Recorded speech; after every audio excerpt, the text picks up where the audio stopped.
Hola, ¿qué tal? Saludo a ¿Qué todas tal? que ya están conectados. ¿Cómo estás? Carlos, bienvenido. Muchísimas gracias por estar con nosotros, Carlos Prieto, Pues me invitado, da mucho gusto. presentador para este tema emocionante que tenemos el día de hoy, Shostakovich, pues también la presentación de Luis Manuel Delgado, oboísta y corno inglés de la Orquesta Sinfónica del Instituto Politécnico Nacional y también integrante de la Orquesta Sinfónica Nacional. Bienvenidas y bienvenidos, estamos encantados de saludarles y pues preparados para seguir con el tema Shostakovich. Shostakovich, este grandioso compositor Qué horror, qué oso. Este genial compositor. Les pido cerrar micrófonos, Shunel, por ejemplo. Y hablábamos en la sesión anterior de Shostakovich respecto a pues cuánto de la vida personal de Shostakovich está en su música, está retratada en su música. Es impresionante ver cómo retrata él, por ejemplo, en la 10ª Sinfonía a Stalin. Pero bueno, empezando por sus primeros años de profesionalismo, en los que pues apenas haciendo su trabajo final del conservatorio, él compone la primera sinfonía y esa primera sinfonía se vuelve célebre y lo vuelve célebre en el mundo, pues en todo el mundo, porque para empezar se interesan por tocarlo en diferentes partes de Europa, pero también en los Estados Unidos. Y muy pronto y muy temprano en su edad, Shostakovich ya es famosísimo en los Estados Unidos también, lo cual le significó una especie de seguro de vida ante todas las situaciones que tuvo de peligro por lo que expresaba en muchas de las composiciones. Pero vayamos a la primera sinfonía, esa primera sinfonía en la que Shostakovich también se inspira en cuestiones de su vida personal de esos años. Es bastante más inocente o bastante más menos severo el retrato de quien pone él en la primera sinfonía. Shostakovich tiene la pérdida de su padre en esos años y tiene que trabajar. Y como él lo que sabía hacer bien era tocar el piano y componer, pues entonces él va a trabajar en el cine mudo, él toca el piano en el cine mudo. Ya hablábamos de que más tarde él compone pues música para películas, pero en esta primera etapa va a los cines y él toca el piano mientras la película muda se exhibe. También trabaja en una academia de ballet. Ya ven qué importante es el ballet en Rusia, en ese tiempo en la Unión Soviética, y él pues es el pianista acompañante de la clase de ballet. Y pues es explotado por este dueño tanto del cine como de la academia de ballet, pero eso no es lo peor, sino que no es por lo que más lo odia un poco por eso. Pero resulta que descubre que este viejo cochino tiene un lugar en donde tiene hoyito en la pared para ver a las chicas cuando se cambian para su clase de ballet o cuando se visten para irse a su casa. Es realmente una persona muy desagradable, un degenerado este tipo, y Shostakovich nos expresa parte de esta personalidad torcida de esta persona. Pero también en algunos momentos de la sinfonía expresa pues cómo tiene el amor o la inclinación a enamorarse de alguna de las niñas bailarinas. ¿quién no a los 18, 19 años tocando el piano en la clase de acompañamiento para las clases de ballet no se iba a enamorar de alguna de las alumnas? Pues bien, bastante más pequeño el enemigo que el que tomó después, pero aquí tiene su monstruo humano, y después el monstruo humano sería Stalin, ni más ni menos. Tremendo. Pues bien, platicábamos también que después de esta primera sinfonía, Shostakovich, muy entusiasmado con la revolución, compone odas a Lenin, todo lo más entusiasta para la revolución rusa y la transformación, en la segunda y tercera sinfonías. Y ya para entonces se da cuenta de que la cosa no iba muy acorde a lo que habían platicado, y ya para la cuarta sinfonía Shostakovich retrata otro paisaje, otro panorama de la Unión Soviética, y escribe una obra realmente estremecedora, una obra muy moderna, muy expresiva, y que cuando él estrena, o bueno, cuando estaba presentando la ópera Lady Macbeth del distrito de Minsk, y que estaba teniendo buen éxito. Al mismo tiempo, él ya estaba haciendo ensayos, ya se estaba ensayando la cuarta sinfonía con la Filarmónica de Leningrado. Llevaban ya la mitad de los ensayos cuando sucede aquella cuestión, aquella visita de Stalin para ver Lady Macbeth, y la cual le parece que es cacofonía, le parece que es un desorden y que es algo espantoso, tanto en su libreto como en la música. Lo publican en Pravda, como ya lo habíamos hablado, y con la advertencia de que si Shostakovich no cambia, esto puede terminar muy mal. Y como decía Sergio Vela en la otra sesión, pues terminar muy mal podía ser terminar muerto, torturado, en trabajos forzados en alguno de los campos de concentración, en el archipiélago Gulag. Así que pues Shostakovich tiembla de miedo con esto, muy justificadamente, y decide retirar la cuarta sinfonía. Los músicos no entienden bien, todo iba bien en los ensayos, era muy buena música, siempre era difícil estrenar obras como esta, comprenderlas, pero Shostakovich retira la obra, y la retira pues hasta unos años después de que muere Stalin en 1953, y que nos faltó decir cuando hablamos de Prokofiev, pero pobre Prokofiev, además de que regresó a la Unión Soviética para ser censurado, así que pudo tener los honores que merecía, porque las calles estaban llenas con procesiones de gente haciendo demostraciones de afecto para Stalin, mientras al pobre Prokofiev lo tuvieron que sacar como pudieron de su casa para llevarlo a enterrar sin ningún tipo de homenaje que hubiera merecido y que hubieran querido hacerle la Unión de Compositores. Pero bueno, no fue sino hasta después de esa muerte tanto de Stalin como de Prokofiev que ya se sintió en la confianza Shostakovich de estrenar la cuarta sinfonía que es realmente escalofriante.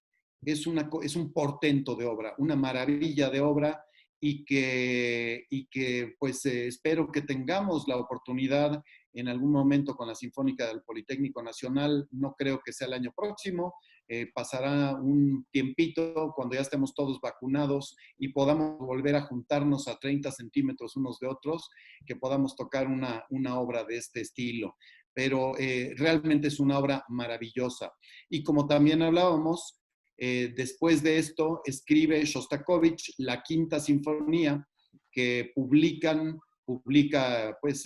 Pravda, y esto es la voz del gobierno, diciendo que era pues la compensación de un artista arrepentido. Así es como llegamos a la Quinta Sinfonía, en la cual pues quiere escuchar los gobernantes como pues los simpatizantes del gobierno, una obra en donde Shostakovich está siendo complaciente, está celebrando los éxitos del gobierno. Realmente ya cuando leemos los escritos de Shostakovich y de quienes lo entrevistaron en vida y vemos su música directamente, pues nos damos cuenta que de todas maneras se estaba burlando y estaba quejándose y protestando contra el gobierno soviético. Esa era su manera, luchar con la música, retratar con su música lo que no le estaba pareciendo, así fuera el viejo asqueroso aquel que espiaba a las niñas mientras cambiaban, o este otro tremendo monstruo de Stalin matando a millones y millones de compatriotas. Me gustaría mucho darle ya la bienvenida y el micrófono al maestro Carlos Prieto. El maestro Carlos Prieto, que además de toda la carrera como chelista que conocemos de él, ha escrito una cantidad de libros importantísima, libros muy importantes también, y que pues, tuvo el privilegio, y nosotros tenemos el privilegio de que nos platique. Él conoció a Shostakovich en vida y tuvo varios encuentros con él. Así que pues me da muchísimo gusto. Maestro Carlos Prieto, bienvenido a estas charlas de música entre músicos. Muy bien. Bueno, en primer lugar, debo agradecerte y agradecerle a todos ustedes que me hayan invitado a participar en estas pláticas y en particular que me hayan invitado a participar en esta plática acerca de Dmitri Shostakovich. Resulta que efectivamente yo tuve el privilegio de conocer a Shostakovich y les voy a explicar por qué. Yo, antes de dedicarme por completo a la música, estudié 2 carreras en el Tecnológico de Massachusetts, el MIT. Y allí, cuando llegué al MIT, descubrí la música de Shostakovich. Tenían una colección de discos impresionante y allí conocí la música de Shostakovich. Al cabo de unos meses había yo escuchado toda la música grabada que había de él. Y me había impresionado mucho, tanto por las obras extraordinarias que escuché, como por obras de una mediocridad que no me explicaba.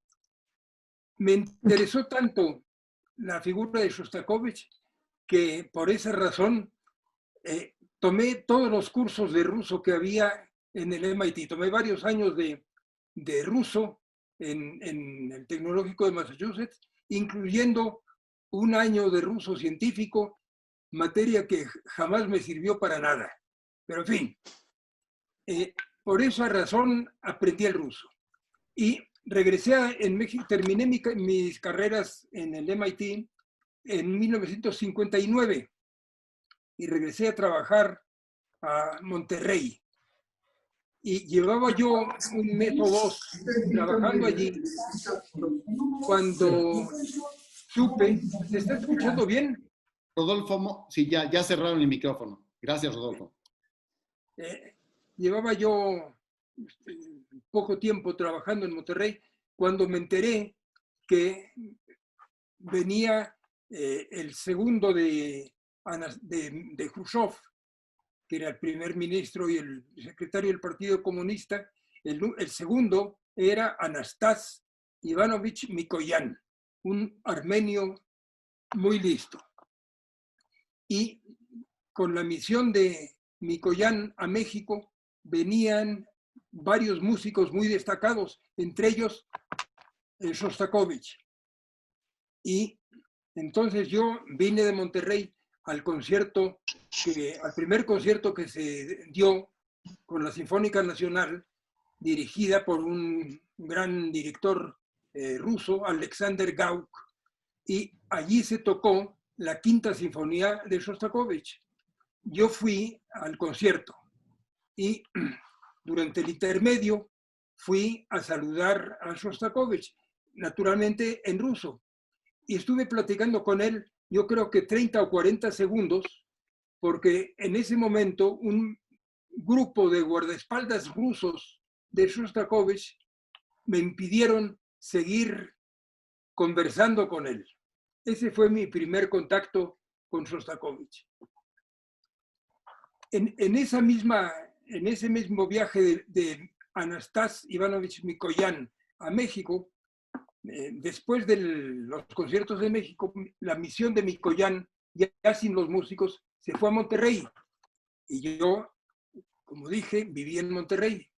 Y antes de llegar Mikoyan a Monterrey, me avisó el embajador soviético, que se llamaba Bazikin, Vladimir Ivanovich Bazikin, que era amigo mío, me avisó que el intérprete oficial que traía Mikoyan se había enfermado porque había tomado demasiados antojitos mexicanos y se había envenenado. Entonces me preguntó si podría yo fungir como intérprete para Mikoyan en Monterrey.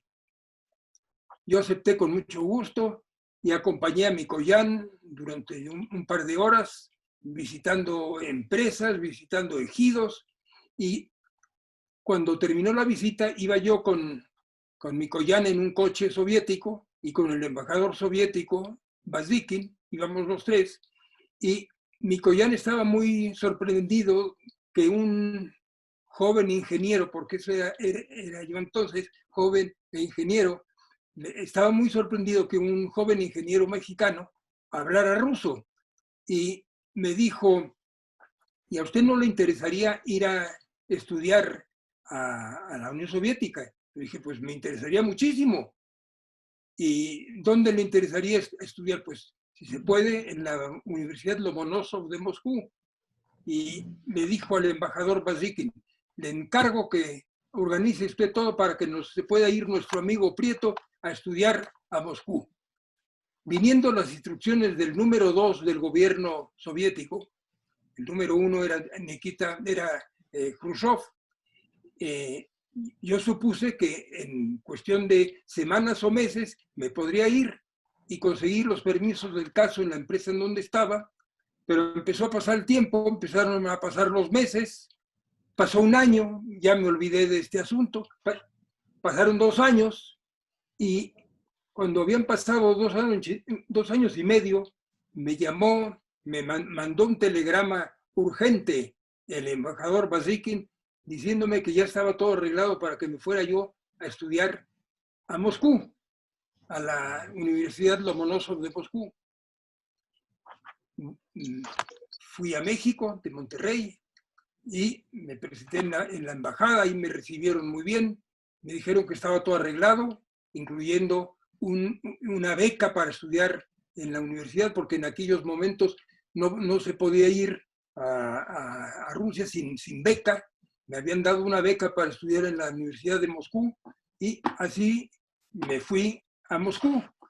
Y naturalmente que una de las prioridades máximas que tuve fue ir a conciertos y meterme al conservatorio y ponerme a estudiar cello allí.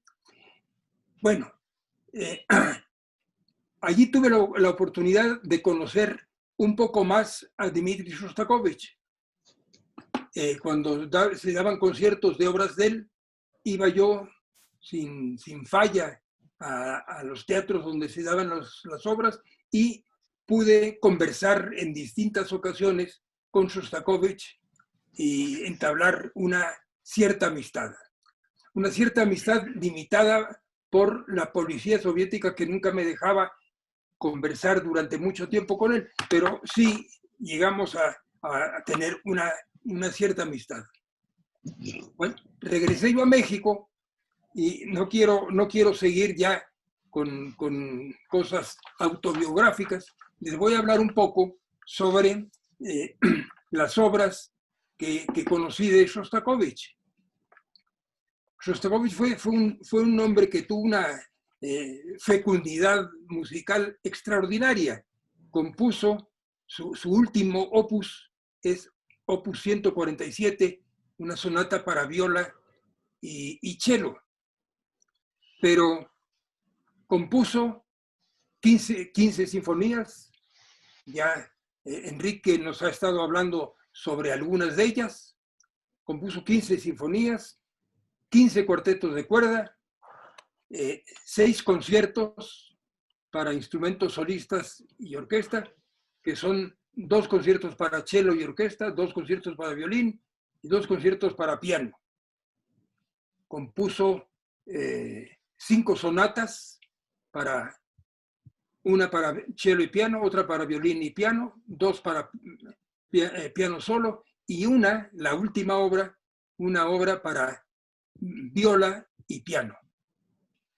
Compuso 2 óperas, una opereta, varios ballets, y ya que Enrique estaba comentando hace un rato las aventuras de la ópera de Shostakovich titulada Lady Macbeth del distrito de Sensk. Esta ópera se estrenó en 1934 con un éxito extraordinario. Y poco después del estreno en Rusia, se estrenó en muchos países de Europa Occidental, se estrenó en Estados Unidos, y en todas partes el éxito de la obra era verdaderamente notable. Y 2 años después del estreno de la ópera en Moscú, y movido por el éxito que había tenido la obra, se le ocurrió nada menos que a Stalin ir a ver la ópera.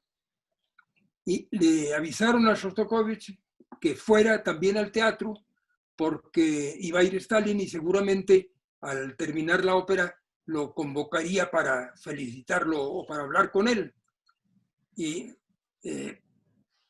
estuvo Stalin en un palco en la parte superior del teatro, acompañado por Mikoyan y acompañado por algunas otras personas, y Shostakovich estaba del otro lado y apenas veía a Stalin porque estaba protegido por una especie de cortina. Pero le empezó a alarmar extraordinariamente el hecho de que durante muchos momentos de la ópera, y especialmente en los momentos más dramáticos, veía que Stalin conversaba con sus compañeros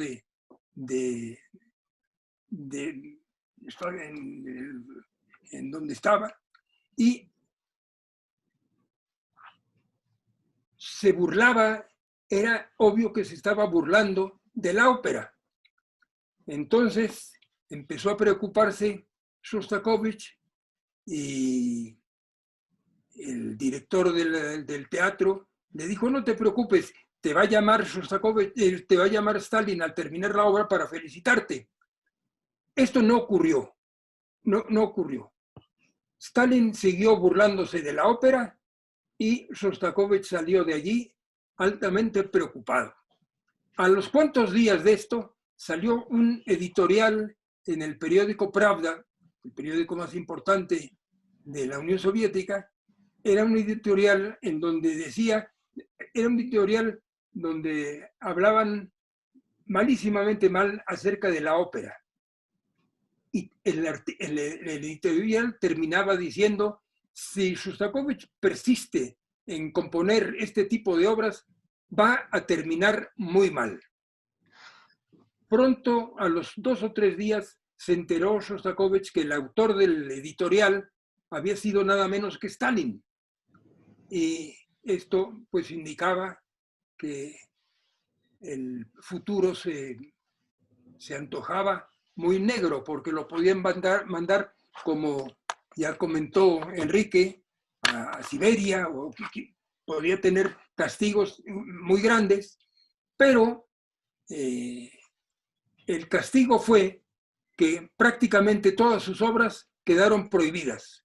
Sus sinfonías, las obras de cámara, los cuartetos, la ópera de Lady Macbeth, por supuesto, y Shostakovich de lo único que vivía era de las clases que daba en el Conservatorio de Moscú y en el Conservatorio de Leningrado.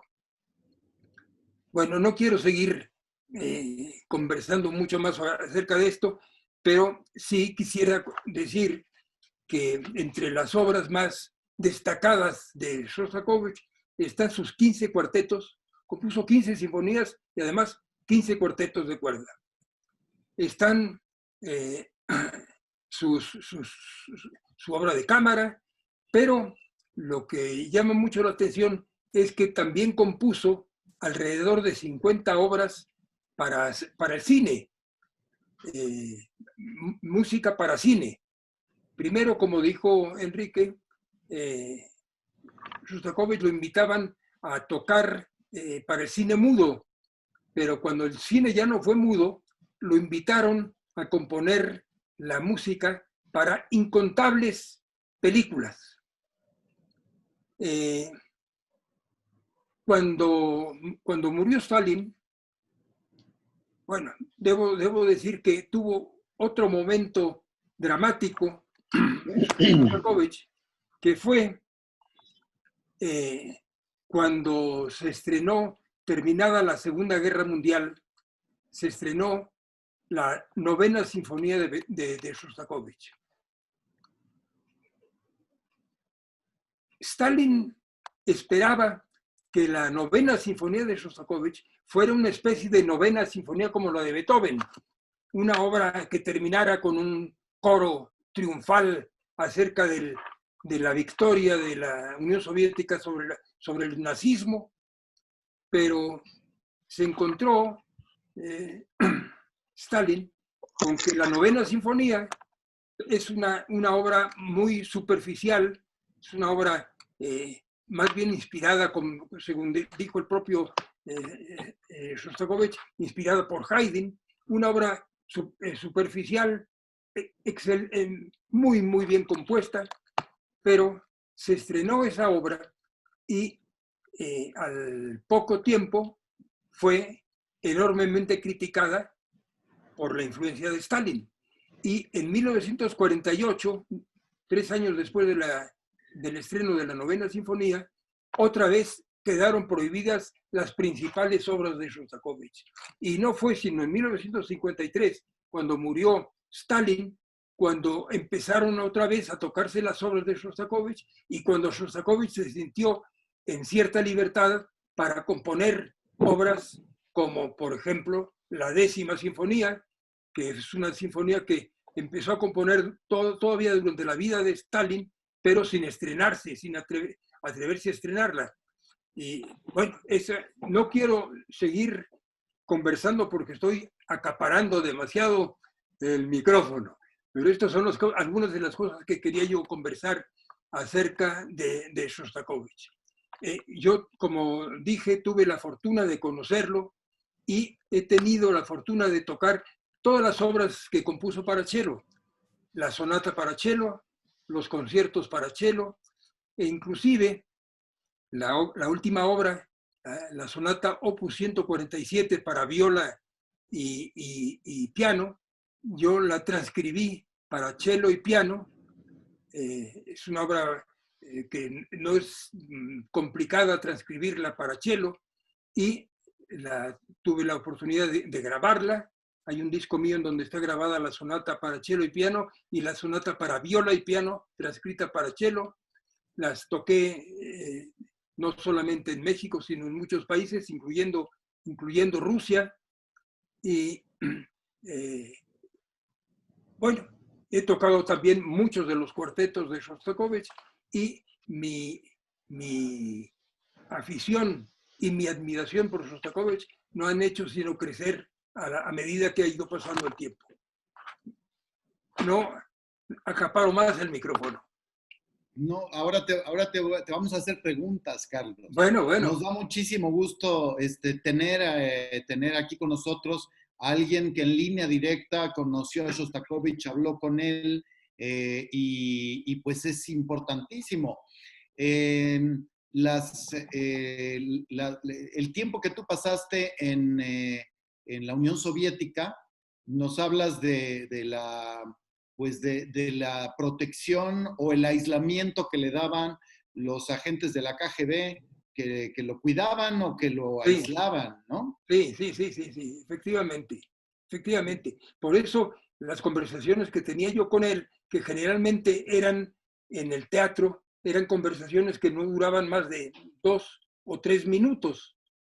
Alguna vez me invitó a saludar a un compositor muy amigo de él llamado Weinberg, y esa fue la vez que más tiempo estuve con Shostakovich, estuve alrededor de 1 hora. Pude hablar mucho acerca de sus obras para cello, me dio muchos consejos sobre cómo tocar sus obras para cello, y siempre me llamó mucho la atención el temperamento muy nervioso.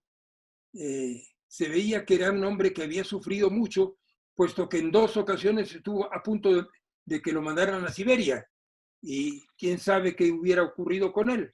Entonces era un hombre extremadamente nervioso, y así lo veía uno en la conversación con él, cómo se movía, los tics que tenía, y lo ve uno también en la música que compuso. En fin, para mí fue el conocimiento de Shostakovich fue uno de los puntos más interesantes de mi vida musical. Fíjate que lo mismo nos decía Ulises Gómez, que estuvo platicando en la charla anterior, que un amigo de él, psicoanalista, lo conoció y decía eso mismo, que era un hombre. ¿Quieres repetir, Ulises? Intégrate, por favor, y recuérdanos lo que decía. Y es interesante porque, según recuerdo, este psicoanalista estuvo en el movimiento del 68, junto con Armando Sayas y con algunos otros personajes que conocemos. Pero entonces, ¿qué decía este psicoanalista, Ulises?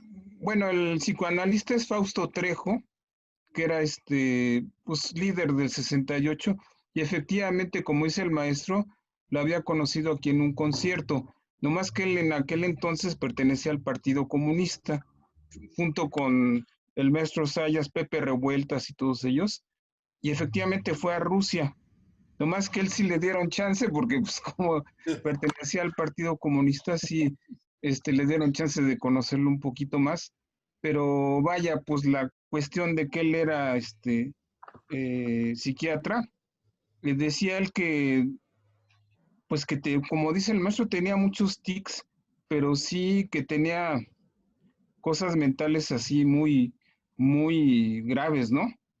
Y que lo demostraba pero al mismo tiempo era una gente muy amable, decía él, y de buen trato, o sea, no era grosero, ni nada, era muy, muy amable, pues, pero al mismo tiempo tenía esa dicotomía, ¿no? Claro, pues qué tiempos vivió el pobre, ¿no? Pues muy, muy difícil, pero sí, efectivamente Fausto Trejo decía de su personalidad que era un poco dicotómica, ¿no? A la vez que era muy amable, era excesivamente nervioso. Yo creo que cualquiera de nosotros estaría sumamente nervioso, no, pues, si la trajera contra uno un asesino de 30 o 40 millones de personas, y con ese poder, ¿no? Sí. No. Sí. Yo quisiera completar lo que decía, Apenas va a la mitad.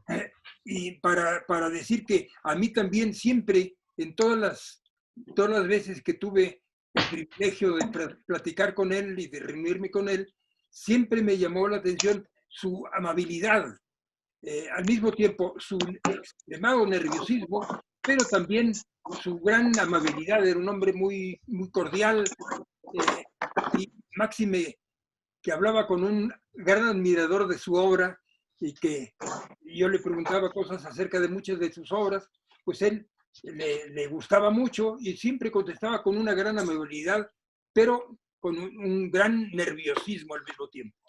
Y pues como habíamos dicho, Carlos, si estás de acuerdo, continuemos con la relación de Dmitri Shostakovich con Mstislav Rostropovich.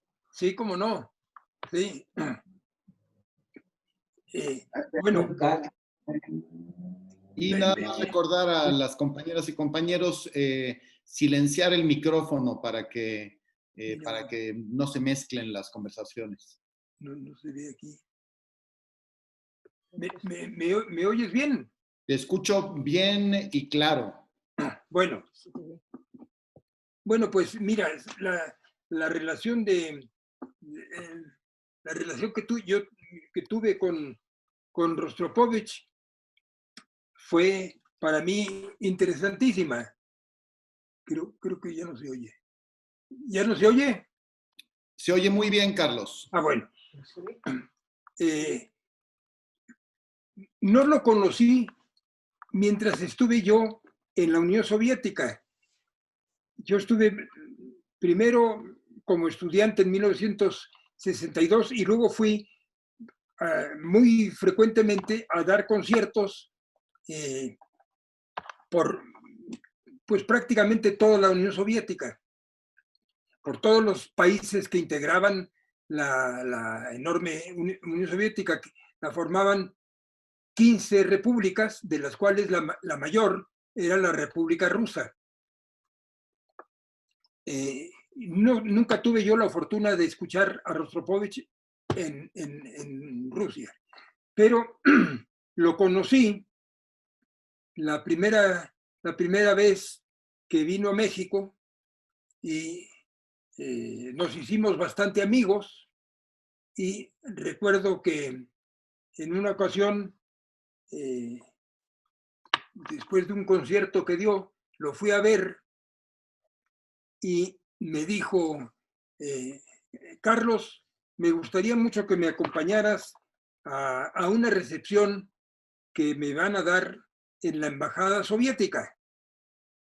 Bueno, entonces yo acompañé a Rostropovich a la embajada, y cuál no sería mi sorpresa cuando vi que Rostropovich se ofrecía a tocar el piano.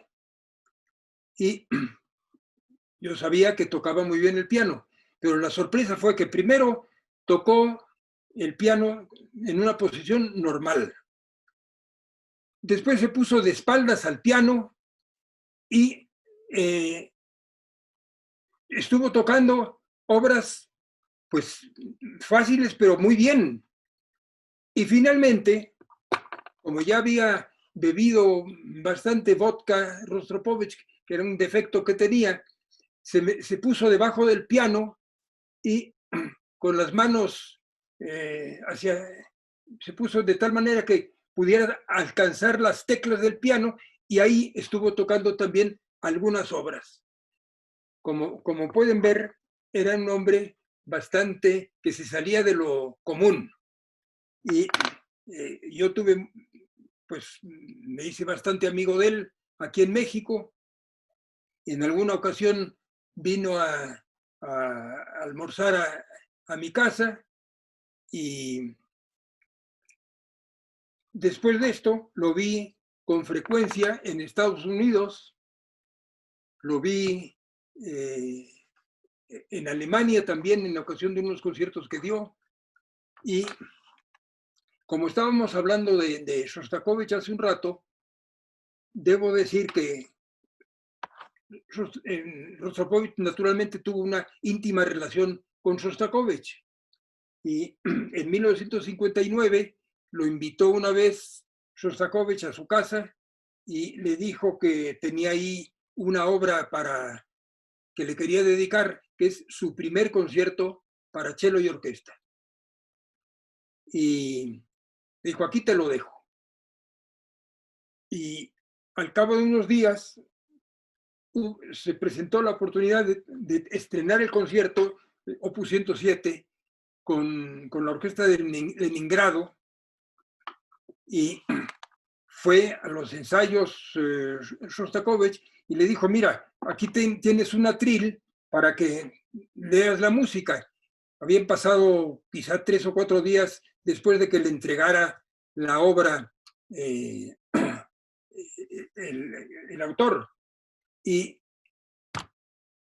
Shostakovich le dijo, no, yo te digo, Rostropovich le dijo, no necesito tril. Esta hora ya la sé, ya él ha estado estudiando noche y día, y por supuesto que la voy a tocar de memoria. Y esta fue la primera vez que tocó su primer concierto. Después continuó teniendo una gran relación con el autor, pero las cosas se complicaron un poco cuando el gran escritor ruso Solzhenitsyn recibió el premio Nobel. Esta fue una cosa que molestó extraordinariamente a las autoridades soviéticas. Y en cambio, Rostropovich fue a visitar a Solzhenitsyn y le dijo, mira, yo te invito, yo tengo una casa de campo cerca de Moscú, te invito a que te hospedes allí. Y así se fue a hospedar allí, pero esto le ocasionó a Rostropovich problemas muy graves con el gobierno soviético, porque cuando supieron que estaba hospedando a Solzhenitsyn, que le había molestado tantísimo a las autoridades soviéticas, le empezaron a quitar los conciertos tanto a él, a Rostropovich, como a su esposa, que era una grandísima contralto llamada Galina Vishnievskaya. Y de repente se encontraron ambos sin conciertos. Y entonces, en ese momento, decidieron emigrar, salieron de la Unión Soviética y se fueron ambos a vivir. Cuando digo ambos es Galina Vishnievskaya y su marido Rostropovich. Y se fueron a vivir ambos a Francia. Y fueron a vivir al Principado de Mónaco. Y el Principado de Mónaco les dio inmediatamente la nacionalidad monegasca. Bueno, poco después de esto tuve yo la fortuna de conocer a Rostropovich y, como digo, pues tuve la fortuna de verlo en México, todas las veces que vino en México, verlo con frecuencia en Estados Unidos y verlo también en Alemania. Esto es lo que puedo decir de un chelista que se distinguió por haber enriquecido el repertorio del violonchelo de una manera extraordinaria, porque Prokofiev le dedicó sus obras para cello, Shostakovich le dedicó 2 conciertos, Weinberg, otro compositor ruso, le dedicó muchas obras, y luego en Occidente, pues los principales compositores de Occidente le dedicaron obras, de tal manera que enriqueció el repertorio chelístico de una manera formidable. Esto es lo que puedo decir. Carlos, interesantísimo todo esto. Y yo sé que todas las chelistas y los chelistas de la orquesta estarían queriendo pedirte que hables de otro chelista amigo tuyo, que no tiene nada que ver con Rusia. De repente se cortó la voz. ¿No quieres repetir? Decía yo que estoy seguro que la sección de chelos completa de esta maravillosa Orquesta Sinfónica del Instituto Politécnico Nacional está pensando en que les gustaría que hables de tu amistad con Yo-Yo Ma. Ah, bueno, sí. Yo-Yo Ma y yo nos conocimos hace 30 y tantos años. Y nos conocimos porque cuando yo hace muchísimos años decidí dejar las profesiones de ingeniero en las que estaba yo, por desgracia, metido, en vez de estar metido en la música, pues me fui a estudiar. Aquí en México había estudiado muchísimos años con el maestro Imre Hartmann, pero cuando tomé esa decisión me fui a estudiar con Leonard Rose a Nueva York. Y Leonard Rose fue el maestro de Yo-Yo Ma. Y Rose nos presentó y desde que nos conocimos nos hicimos muy amigos. Y recuerdo que yo creo que fue quizá la primera gira de conciertos que hizo Yo-Yo Ma a México. Y un día que estaba libre, no tenía conciertos, lo invitamos mi esposa y yo a venir a comer a mi casa, a él, a su esposa y a sus dos pequeños hijos, un niño y una niña. Y antes de la comida, él había traído su cello y me dijo, mira, vamos a tocar algunos dúos. Y lo traje a mi cuarto de música y ahí nos pusimos a tocar las pequeñas obras que tenía yo para dos chelos, de Bach y de versiones arregladas de Bach y de muchos otros compositores. Y después de un rato recibimos el recado de mi esposa que la comida se iba a enfriar si no bajábamos a comer. Entonces yo estaba ya guardando el violonchelo y me dijo Yo-Yo, mira, no guardes el tu cello, deja el tu cello aquí y yo voy a dejar el cello mío justo al lado de él a ver si hay una atracción entre los dos y a ver si procrean. Bueno, los dejamos fuera del estuche y a los 9 meses de esto, por casualidad, a los 9 meses, tuve yo que ir a una reunión del Tecnológico de Massachusetts a Boston. Y Yo-Yo vivía y vive muy cerquita de Boston.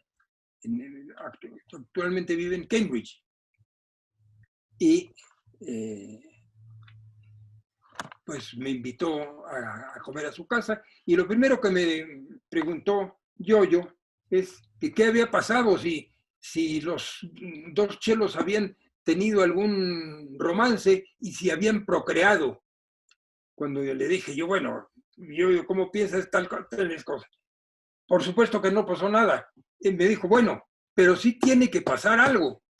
Y vamos a encargar alguna obra, algún compositor que nos guste mucho a ambos, y entonces le encargamos una suite para 2 chelos al gran compositor mexicano Samuel Seaman, que era y es profesor en la escuela Juilliard de Nueva York. Y al cabo de unos meses nos reunimos a tocar la suite de Seaman para 2 chelos, obra que nos entusiasmó a Yo-Yo y a mí, a tal grado que la hemos tocado con una gran frecuencia aquí en México, la hemos tocado en otros lugares de México, la hemos tocado en Monterrey, la tocamos en Estados Unidos, en Boston, en Filadelfia, la tocamos en España, en distintos lugares, la tocamos inclusive en Venezuela y en Cuba. En Venezuela hace años, y la tocamos en Cuba también. Y esa fue la primera obra que nos han dedicado a Yo-Yo y a mí. Después, muchos otros compositores nos han dedicado obras para 2 chelos. Y pues hemos estrenado, yo creo que unas 10 o 12 obras para 2 chelos, sonatas para 2 chelos, obras para 2 chelos y instrumentos de percusión, en fin. Entonces, la relación con Yo-Yo pues ha sido siempre muy cordial y muy fructífera desde el punto de vista musical. Muy bien, qué anécdotas más increíbles, más maravillosas, Carlos.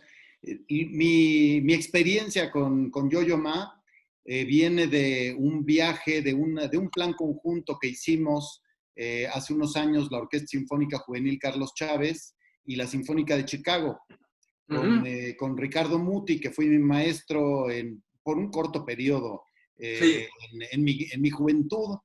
E hicimos un plan para que fuese la Orquesta Carlos Chávez y tuviese una semana de cursos con los músicos de la Sinfónica de Chicago. Muy bien. Y después también un side by side, atril, más bien hombro con hombro, con la Orquesta Juvenil de la Sinfónica de Chicago. Sí. Y cuando se hizo ese side by side de las dos orquestas, se apareció Yo-Yo Ma y se sentó, como es su costumbre, hasta el último atril de los violonchelos, y ahí tocó con los jóvenes de la Sinfónica Carlos Chávez y de la Orquesta Cívica de Chicago, que es la Orquesta Juvenil de la Sinfónica de Chicago. Sí. Y después fuimos a cenar. Es una persona realmente muy sencilla, cariñosa, amorosa. Es un ser humano excepcional, además de un chelista increíble, ¿no es cierto? Coincido totalmente contigo, pero es un hombre excepcional. Y yo recuerdo que en algunos casos nos invitaron aquí en México a participar en algunos programas de televisión y le preguntaban a Yo-Yo Ma siempre, querían que hablara sobre sus experiencias y se arreglaba él para nunca hablar de sí mismo. Hablaba de sus alumnos, hablaba de sus maestros, pero nunca hablaba de sí mismo. Siempre ha sido un hombre muy, muy modesto, aunque estoy seguro que él sabe lo que vale, pero es un hombre muy modesto que le molesta mucho hablar sobre sí mismo y sobre todo darse autobombo. Eso es imposible. Es luminoso, diría yo, tanto musicalmente como humanamente.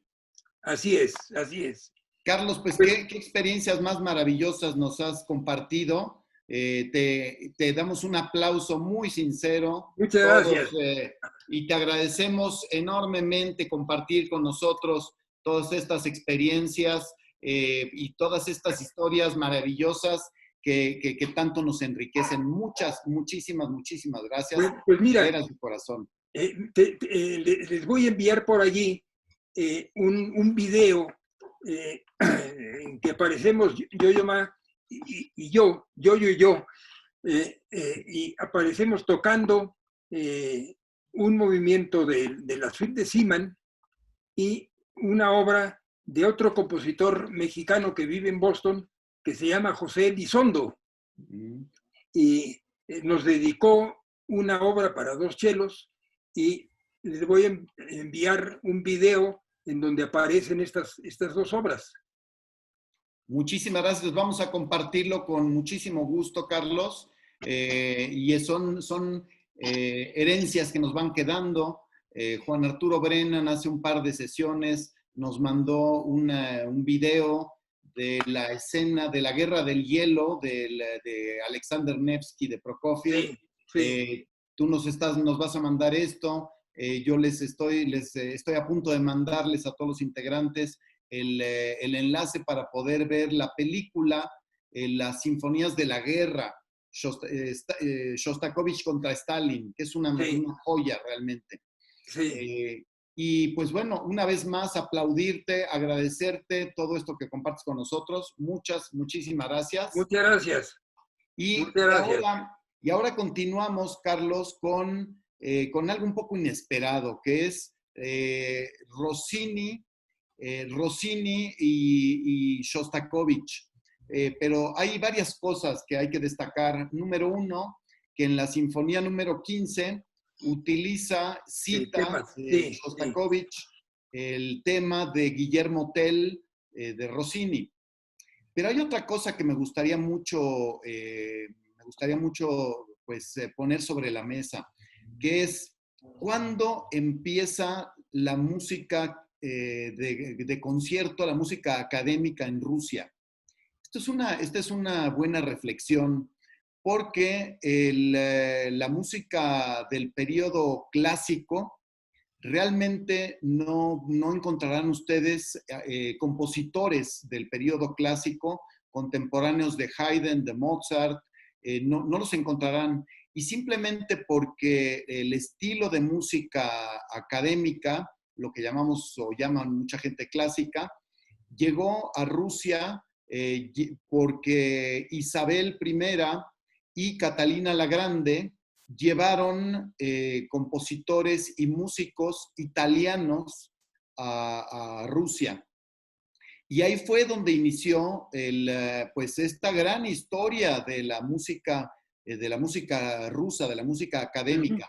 Desde luego que antes había antecedentes y había mucha música folclórica y demás, pero el primer compositor célebre que considera la historia de la música rusa es Glinka. Glinka, el cual componía óperas. ¿Y por qué empezó tan pronto la ópera en Rusia?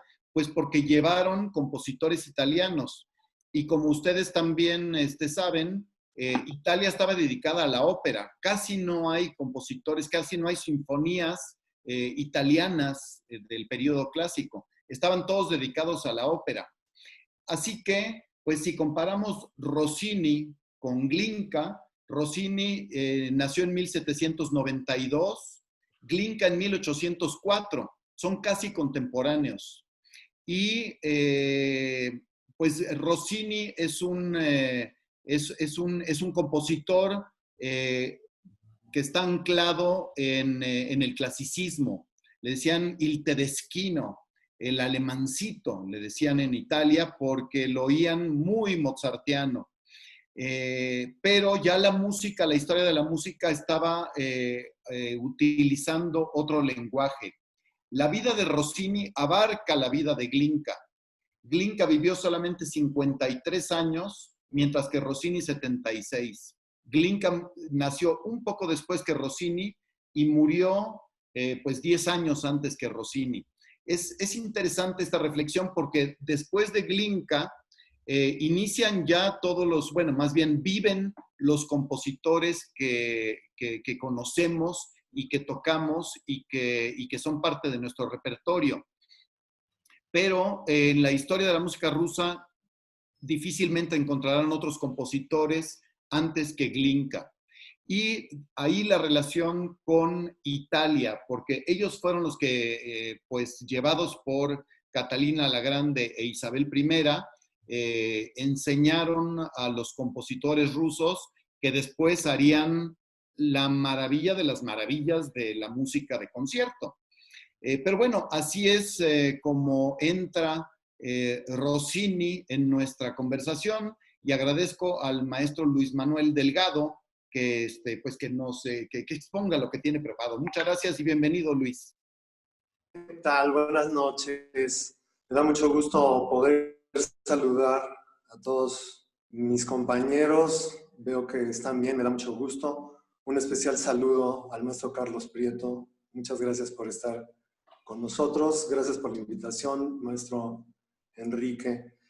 En realidad, la situación de abordar a Rossini, pues, es un tema realmente muy vasto, así que mi aportación va a tratar de ser un primer acercamiento a lo que se puede comentar sobre él. Nosotros estamos pues familiarizados con sus oberturas, son muy tocadas y en realidad gustamos mucho de ellas. Pero me puse a escuchar óperas de Rossini, la verdad es que fue un grato descubrimiento. Conocí alguna, pero hace varios años que me había alejado de escucharlas. Y, en fin, he preparado unas notas que espero nos ayuden para ubicarnos. Pero quisiera... Bueno, la cuestión es que estamos viendo el Teatro La Fenice en Venecia, porque Venecia fue una ciudad en la que Rossini tuvo la oportunidad de desarrollar su estilo. Pero vayámonos un poco antes. Rossini fue hijo de Giuseppe Rossini y su esposa Anna Rossini. Ambos eran músicos profesionales que buscaron una buena formación profesional como músico para su hijo. Rossini se sitúa entre los últimos y los primeros representantes de la ópera romántica, como Bellini y Donizetti. Y, como lo mencionó el maestro Enrique, nació en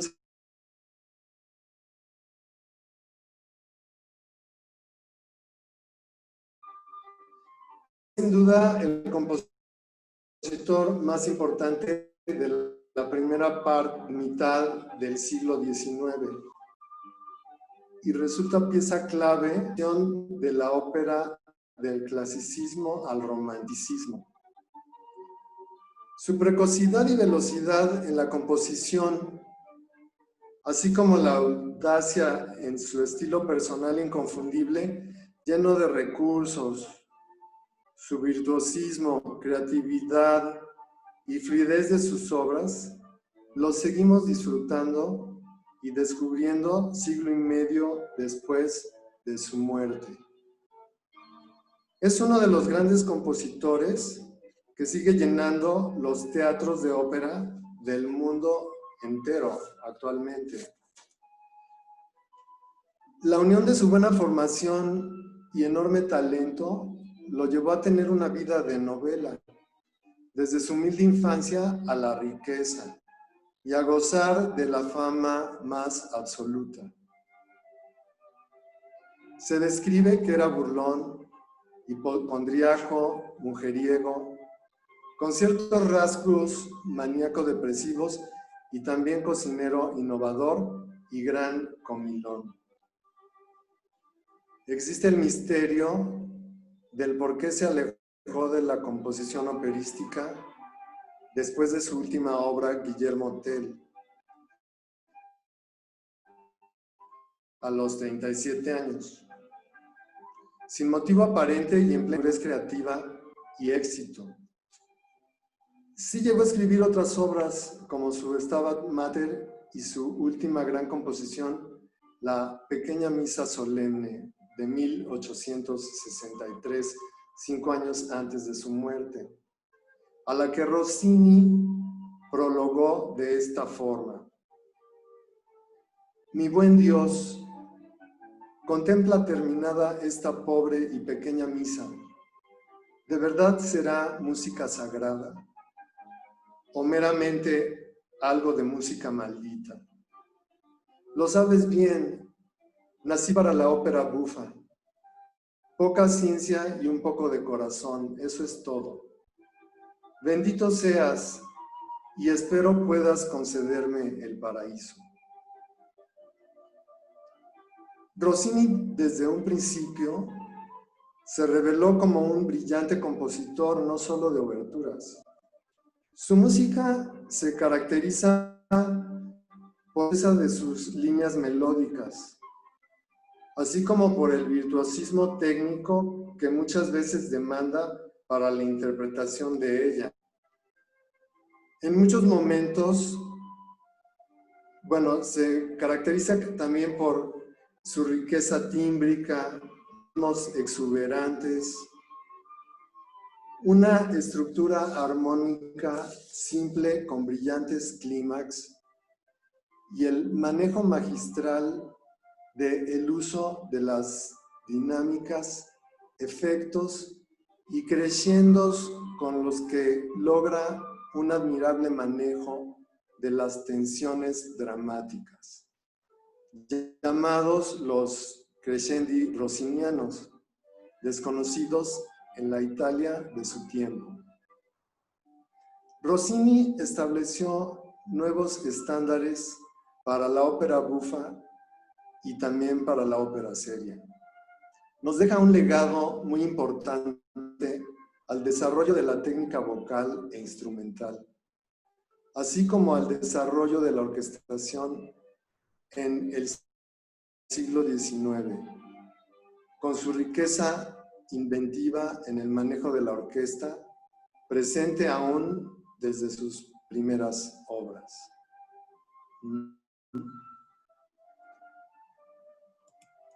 Bien, entonces, a mí me gustaría mostrarles un ejemplo de una de las áreas más famosas de Rossini. Vamos a ver, la tengo que encontrar por aquí. Bien, entonces, la cuestión de los ejemplos que tengo propuestos, espero que los podamos llevar a cabo, si me permiten compartir pantalla, pero quería comentar mientras esto sucede, la situación de cómo Rossini fue llegando a su estilo. O sea, primero recibió una educación muy cuidada, interesados sus padres por su buena educación, y se mudaron a la ciudad de Lugo, donde recibió una educación inicial. Luego se fueron a la ciudad de Bolonia cuando tenía 14 años. Ahí fue admitido como alumno en el Liceo Musical de Bolonia. Y realizó sus estudios, hizo algunas composiciones, también intervino en presentaciones como cantante, como solista al piano, y también desarrollaba la actividad de repetidor de piano. Después fue, digamos, decidido por sus padres y él que su futuro estaba en la escritura de la ópera bufa. Así que donde pequeño teatro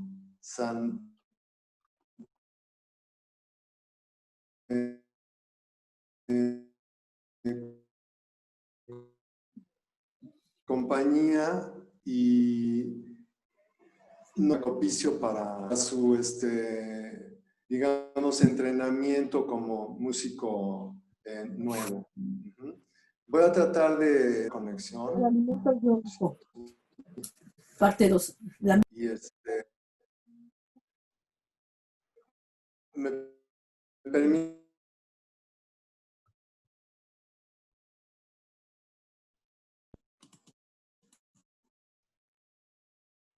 Vamos a ver si resulta. ¿Escuchan el ejemplo?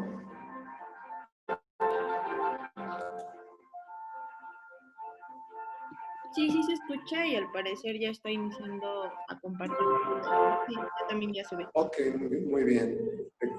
Excelente. Entonces, observemos la simplicidad, pero también la ornamentación.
Muy bien, vamos a... Ahora sí, qué cosa. Perdón, ¿eh?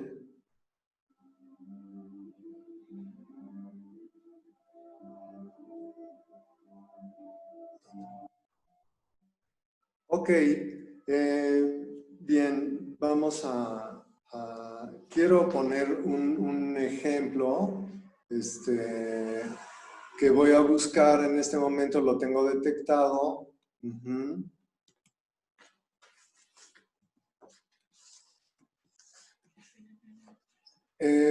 Nos vamos a ir a algo del Barbero de Sevilla. Con la ópera de Zúrich.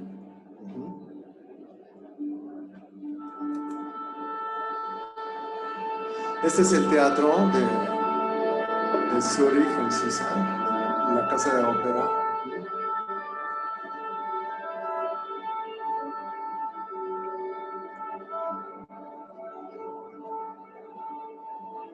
Me gustaría añadir que allí algunos mexicanos han sido becarios y solistas, y Faustino Fernández, trombonista, primer trombón de esta orquesta. Muy interesante, muy interesante.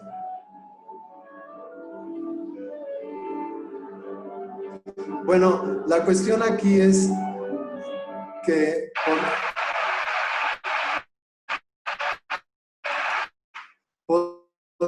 podamos observar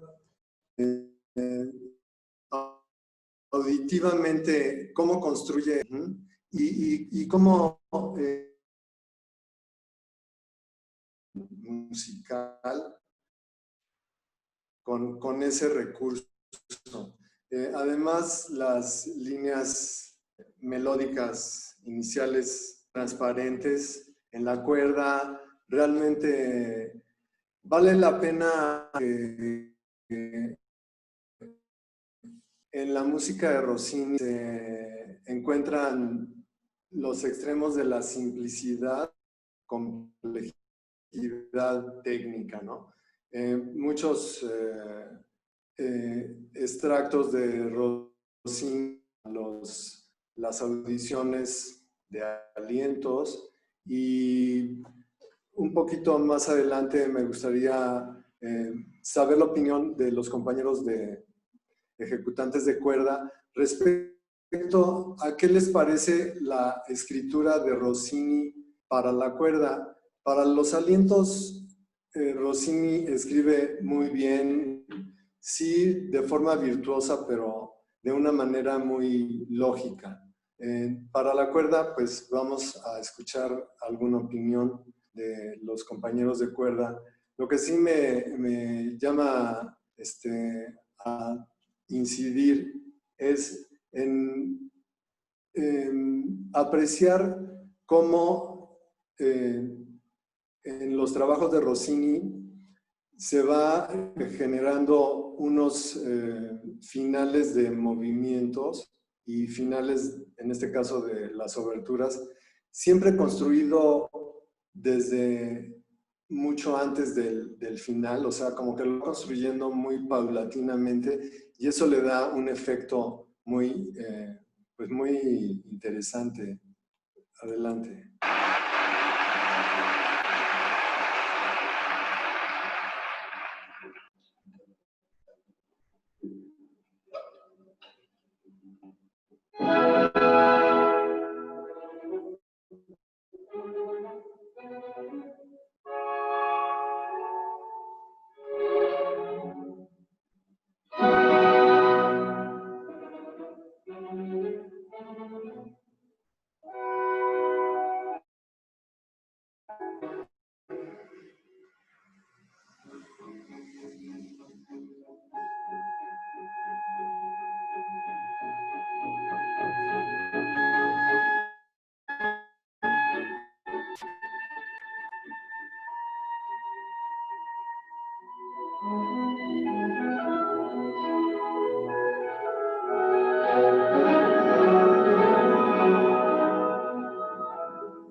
Y les pido fijarse en los metales, como hay un solo trombón, no hay 3 trombones y tuba.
Muy bien. Bueno, pues en realidad esta obra es muy conocida por todos nosotros. Es destacable la manera en que protege Rossini en sus orquestaciones a los instrumentos de madera solistas en un momento dado y cómo los protege con una orquestación, pues de alguna forma que les permite tener una sonoridad muy cómoda en sus intervenciones, ¿no? Pero bueno, la propuesta siguiente es ya escuchar algo pues vocal, ¿no? Que en realidad es lo que no nos es tan familiar, ¿sí? Entonces vamos a poner un pequeño fragmento y también comentar la situación de lo que son las escenografías, ¿no? Porque particularmente a mí me gustan las escenografías tradicionales un poco de época, pero hemos observado a través del tiempo cómo se han modernizado las puestas en escena de óperas y cómo llegan a vestuarios completamente contemporáneos y modernos. Y bueno, no sé, también podría ser un elemento de comentarios esta evolución que ha tenido.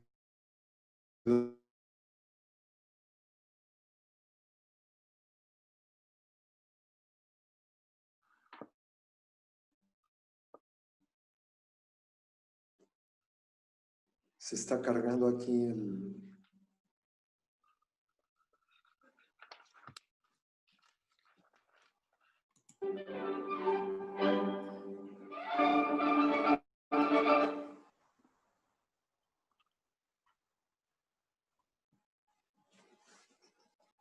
Bueno, ¿me escuchan?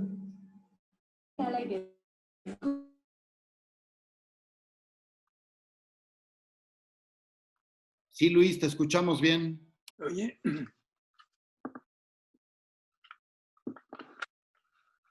Pero hay algo extraño en la pantalla que dice botella navideña Coca-Cola.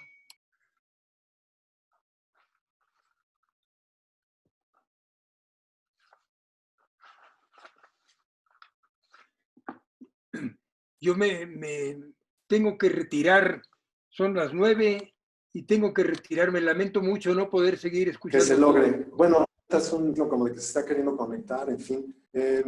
Espero que... Maestro Carlos Prieto, muchísimas gracias por la participación. Te agradecemos enormemente que hayas estado aquí con nosotros y ojalá y pronto nos podamos ver en el escenario. El agradecido soy yo y por supuesto que me daría un gusto enorme poder compartir el escenario con ustedes. Un gran abrazo para todos. Gran abrazo, muy felices fiestas, todo lo mejor para ti y tu familia. Gracias. Igualmente para todos.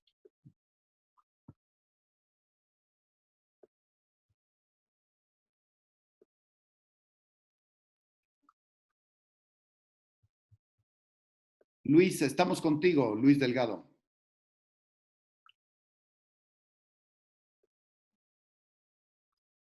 Tienes apagado el micrófono, Luis.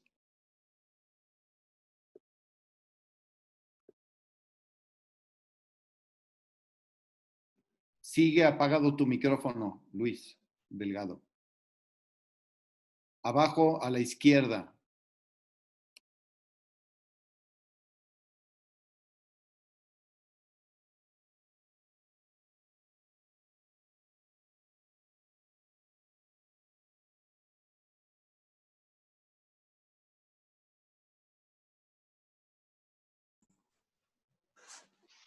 ¿Me escuchan ahora? Hola, Ahora hola. sí ya, ahora sí ya. Oh, no, a ver qué hice. Bueno, es que estamos otra vez con problemas aquí. Qué horror. Muy bien. Disculpen todos ustedes, pero me está diciendo aquí que tengo que salir de la reunión o que cancelo, pero se puso una pantalla que no puedo quitar de la pantalla, de mi pantalla. Así que entonces está, pues,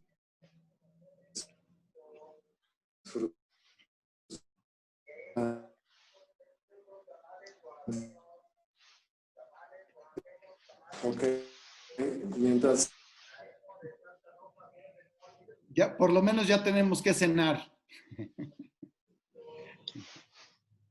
No sé en casa de quién, pero ya están pasando esto. Ese sí se oye en todo México.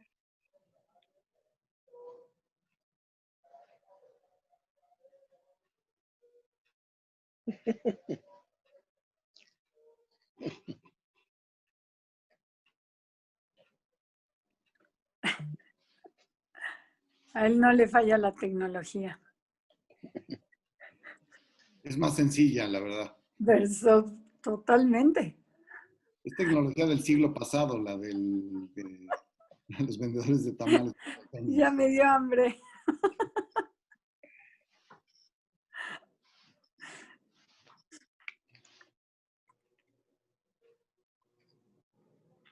Luis Delgado,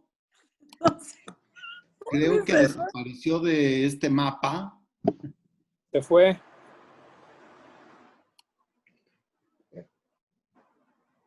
Pues compañeras, Ya está compañeros. regresando, maestro, lo acabo de aceptar. Ok. Compañeras, compañeros, las oberturas de Rossini son parte importante del repertorio de todas las orquestas y va a ser una buena cosa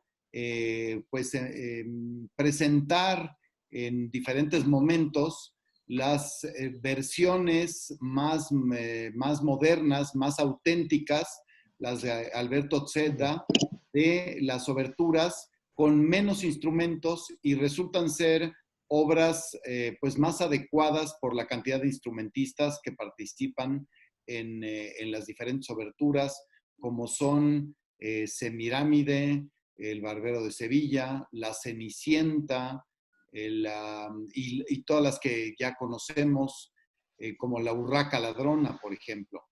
Pero bueno, está de vuelta el maestro Luis Delgado. Luis, tuyo el micrófono. ¿Qué tal? Quiero ocasión de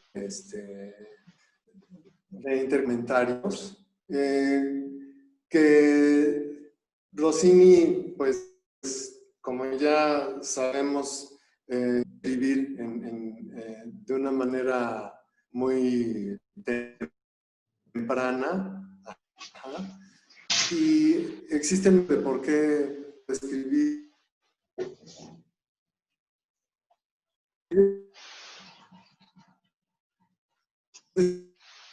que era el centro operístico del norte de Italia, porque fue nombrado director de los teatros reales. Ahí, Sí, claro. ¿no? Ah, ¿Sí me escuchan? Sí, yo ¿verdad? también con paquete. Artemio, sí, gracias por apagar el micrófono, Artemio. Entonces, ahí siguió teniendo mucho éxito. Una cosa curiosa es que en uno de sus trabajos fue nombrado caballero, le dieron el título de maestro di cartello, que era un título que se le daba a un compositor cuyo nombre garantizaba un teatro lleno. Es muy curiosa.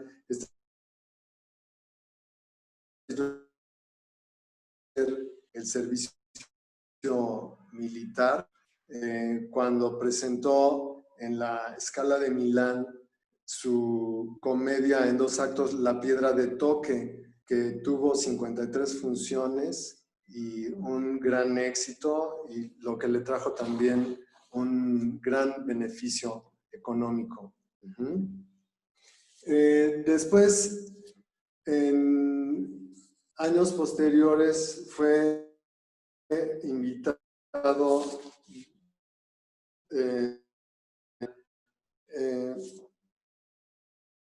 ya no me quiero arriesgar a poner un ejemplo, ¿verdad?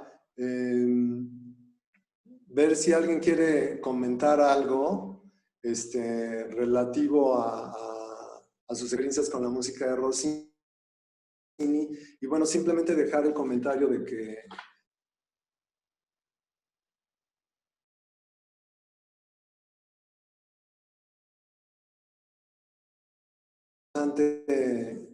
preparar en ópera, que en realidad son bastante largas, pero descubrí muchos detalles que no conocía de él, de su capacidad, de su forma en la que coros, los solistas, y que vale la pena en este tiempo que tenemos en cuidado, abordar este tipo de trabajos que resultan muy, muy interesantes. Y está abierta digamos, el micrófono para si alguien quiere hacer algunos comentarios respecto a sus opiniones acerca de Rossini, quien se dice que no es tan complicado, tan profundo, pero la verdad a mí me deja muy bien impresionado lo que he estado trabajando en estos últimos días para esta exposición. Adelante si alguien quiere comentar alguna situación. Luis, decías hace un rato respecto de las cuerdas. Pues siempre es relativo qué tan difícil o qué tan complicado es algo que escribe un compositor. Pero algo que sí podemos decir de Rossini es que utilizó el sul ponticello y es, hasta donde se sabe, el primer compositor que utilizó la técnica sul ponticello cerca del puente para que suene metálico. Es una contribución muy importante y bastante moderna. Y pues de las compañeras y compañeros, probablemente puedan pensar comentarios y que los compartamos en la sesión del siguiente martes, en que nos volvemos a juntar, y habrá también algunos compositores operísticos. Por lo pronto, yo quiero darle un gran aplauso a Luis, muy interesante todo lo que nos has compartido, y pues agradezco la valentía de meterse a toda la tecnología. Comentábamos Luis y yo hace unos días en el teléfono, esta situación nos ha lanzado, nos ha obligado, nos ha empujado a que nos metamos más y más en cuestiones tecnológicas. Y Luis, agradecemos todo el esfuerzo que has hecho, toda esta preparación importante que pusiste en tu preparación. De veras, bravo, ¿eh? Un gran aplauso. Gracias por la oportunidad, gracias a ustedes. Y pues realmente vale la pena escuchar ópera en este momento en que tenemos un poco más de tiempo. Pues bien, y bueno, descubrir que esto que decían algunos, que Beethoven escribió una sola ópera y 4 oberturas, y Rossini escribió muchísimas óperas y una sola obertura. Eso no es cierto. Las oberturas de Rossini son todas diferentes, todas muy valiosas. Un aplauso más a Luis Delgado. Muchísimas gracias, Luis, y nos vemos en la siguiente sesión. Muchas gracias, de veras.